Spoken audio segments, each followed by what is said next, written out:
Couverture spéciale sur le parcours juridique et politique en cours de l'ex-président français Nicolas Sarkozy.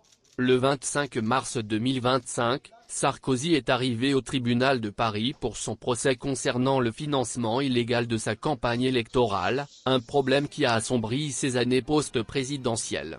Ce procès fait partie d'une enquête plus large sur des allégations de corruption, impliquant des transactions financières suspectes liées à sa campagne présidentielle de 2007. En 2007, Sarkozy était au sommet de sa carrière politique, comme en témoigne cette image de sa visite officielle en Libye.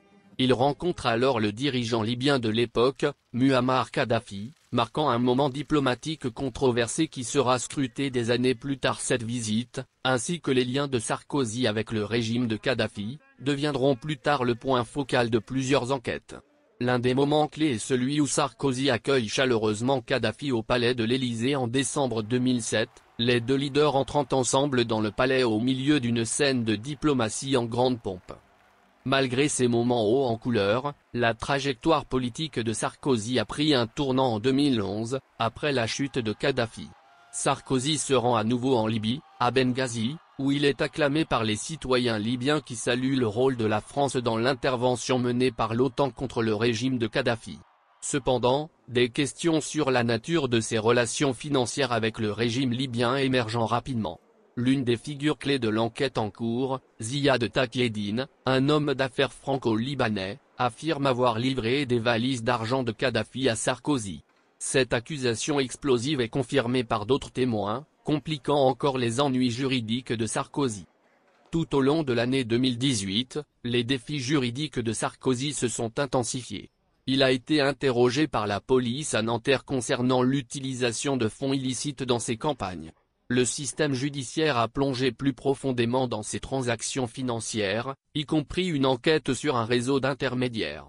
Alexandre Djouri, un homme d'affaires supposé avoir joué un rôle clé dans la facilitation des transactions financières entre Sarkozy et Kadhafi, a également été impliqué dans cette toile juridique, comparant devant les tribunaux britanniques dans le cadre de l'enquête sur le financement de la campagne de Sarkozy. En plus de ses ennuis politiques et juridiques, Sarkozy a dû faire face à des questions sur ses anciens collaborateurs. L'ex-chef de cabinet Claude Guéant, ministre de l'Intérieur sous Sarkozy, s'est retrouvé plusieurs fois devant le tribunal, témoignant dans les procès liés à l'affaire des sondages de l'Élysée. Le témoignage de Guéant n'est qu'un exemple parmi tant d'autres qui soulignent les dessous politiques du mandat de Sarkozy et les batailles juridiques qui continuent de se dérouler depuis sa présidence. Alors que ces procès et enquêtes assombrissent son héritage, Sarkozy continue de clamer son innocence, niant toutes les accusations de malversation.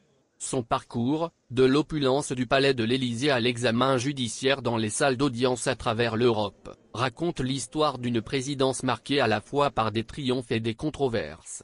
À ce jour, l'issue de son procès sur le financement de la campagne reste incertaine, mais une chose est claire, l'héritage de Sarkozy continuera d'être défini à la fois par ses victoires politiques et par les complexes batailles juridiques qui ont suivi.